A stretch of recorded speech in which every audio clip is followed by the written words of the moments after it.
Ever wondered why losing belly fat feels impossible as you get older? You're not alone. Most people think it's all about cutting calories and hitting the treadmill. But if you have even slightly elevated blood sugar, it can feel like your body's fighting against you every step of the way.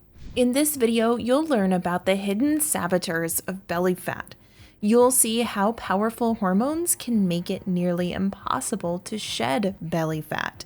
On the flip side, you'll also discover key strategies that can flip the fat burning switch. So if you've been spinning your wheels, cutting carbs one week, trying a new workout routine the next, get ready for some clarity. If you find this useful, please click the like button, click subscribe, and turn on notifications so you don't miss our new videos. Okay, let's dive in. Here's something that might surprise you. The fat around your belly isn't just sitting there doing nothing. It's actually alive and kicking, releasing chemicals that mess with your entire body. There are two types of belly fat. The kind you can pinch, that's subcutaneous fat. Then there's visceral fat, the dangerous kind that wraps around your organs. Think of visceral fat like a factory pumping out inflammatory chemicals. These chemicals travel through your body, causing chaos with your blood sugar, your heart, and even your brain. Okay, so you probably know this part. When your blood sugar runs high, your body releases insulin. Think of insulin like a delivery driver. Its job is to pick up sugar from your blood and deliver it to your cells for energy. But when your blood sugar stays high for too long, your cells start ignoring insulin signals. Scientists call this insulin resistance. Your body's response? It pumps out even more insulin. Well, more insulin means more fat storage, especially around your belly. Insulin doesn't just control blood sugar, it's also your body's primary fat storage hormone. Think of it like a switch. When insulin levels are high, your body goes into storage mode. It stops burning fat and starts storing it instead. And guess where it loves to store fat the most? Right around your belly. That's because belly fat cells are extra sensitive to insulin.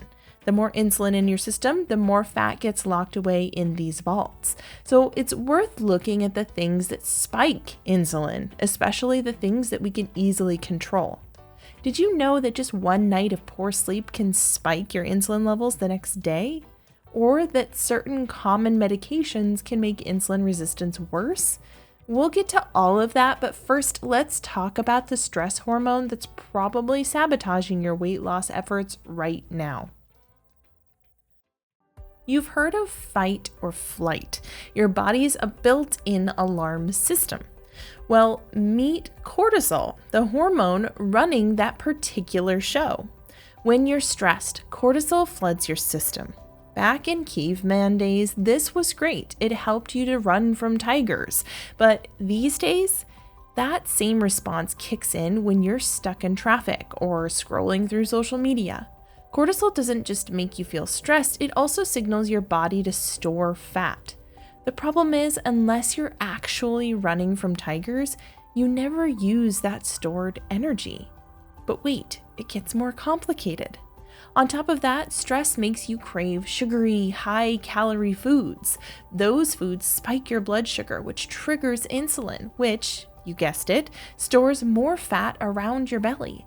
It's a vicious cycle, and that gets worse as you age. Speaking of age, ever notice how losing weight gets harder after 40? There's actually a scientific reason for that, and it has everything to do with a hormone that starts declining right around middle age, and we'll get to that next. Remember how we talked about insulin being like a delivery driver? Well, as you age, that driver gets slower and less efficient. By age 60, your body might need twice as much insulin to do the same job that it did at 30. But that's not the whole story. There's another hormone at play, one that starts declining right around middle age. It's called progesterone. Both men and women need progesterone for proper metabolism. When progesterone drops, two things happen. First, your body becomes more likely to store fat around your middle. Second, you become more sensitive to stress, which means more cortisol, which means You got it, more belly fat. So how do you break this cycle? It starts with understanding what really works and what doesn't. Remember how we talked about progesterone dropping as you age? Well, there's good news. Certain foods can actually help support your body's natural progesterone production. And when you boost progesterone, you automatically reduce the amount of belly fat that you store. Let's start with magnesium. It's like the conductor of your hormone orchestra. Dark leafy greens, nuts, and seeds are packed with it. Even a square of dark chocolate can be a good source. Yes, you heard that right. Chocolate can actually help fight belly fat as long as it's the dark, low sugar kind. And of course, not too much. Next up is zinc, another mineral that's crucial for progesterone. Pumpkin seeds are one of the best sources, and they're also rich in healthy fats that help control your appetite. Fatty fish like salmon, sardines, and mackerel are powerhouses for hormone production. Brussels sprouts might surprise you. They're excellent progesterone boosters too. And if you're looking for plant-based options, a handful of walnuts or some ground flax seeds or a sprinkle of chia seeds in your morning yogurt can help balance those hormones. But timing matters just as much as food choice. Your body processes these foods differently throughout the day. Eating your protein and healthy fats earlier in the day helps to stabilize blood sugar right from the start. This sets up your hormones for success, especially that crucial progesterone we talked about. Let's talk about exercise next, because this is where the magic really happens with hormone balance. Your muscles are like sugar sponges. When you do the right kind of exercise, your muscles soak up sugar from your blood without needing much insulin. And the effect can last for hours after you finish working out. This means less insulin is needed, which helps break those fat storage cycles we talked about earlier. It's not about running longer, it's about exercising smarter. Short bursts of intense activity like lifting weights or high-intensity intervals actually improve your insulin sensitivity more than drawn-out cardio. Now, if you've never lifted weights before, don't worry, you don't need to start bench pressing at the gym. Simple bodyweight exercises like squats while holding onto a chair, modified push-ups against a wall, or even lifting soup cans while watching TV can start this process. The key is to challenge your muscles, even just a little. For those with joint issues or mobility concerns, water exercises can be incredibly effective. The water's resistance provides the strength training element, while the buoyancy protects your joints. Even simple movements like walking in water or doing arm circles while partially submerged can help. Is this useful so far? If so, click the like button. Click subscribe and turn notifications on to see new videos as we release them. Now, so we've talked about food, hormones, and exercise, but there's another hidden factor that can sabotage all your efforts: sleep. Ever notice that after a bad night's sleep, you crave junk food? That's not just in your head. Your hormones are behind it. One night of poor sleep can spike your insulin levels the next day, making your body act like it has pre-diabetes. That means more fat storage, especially around your belly.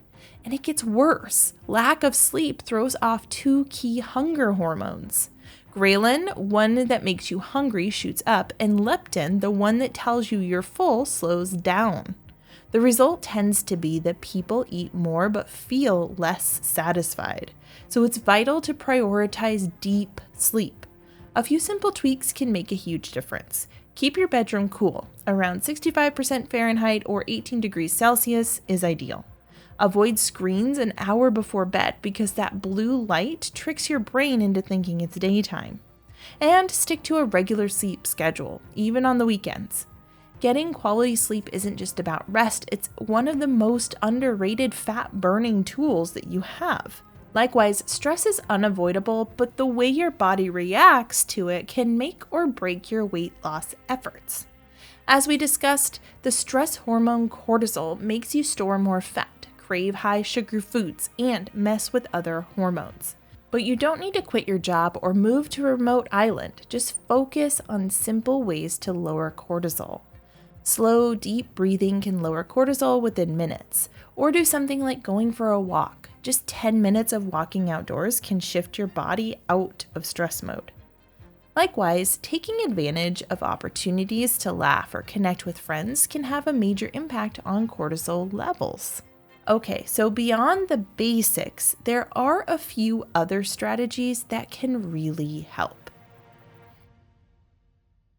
If the idea of fasting sounds complicated, here's the simple way to think about it. Just give your body a break between meals. We all fast while we sleep. By simply extending that natural fasting period, like waiting an extra hour before breakfast or skipping late night snacks, you can improve insulin sensitivity and help your body burn more fat efficiently. A 12 to 16 hour fasting window, which could mean finishing dinner at 7 p.m. and having breakfast at 9 a.m., is enough to supercharge fat burning without extreme dieting. It's not about deprivation. It's about letting your insulin drop so your body can work the way it's supposed to. Finally, scientists are only now realizing that your gut microbiome is one of the most important aspects of your health.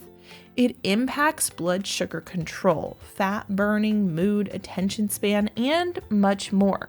So next, watch our video on how to heal your gut microbiome.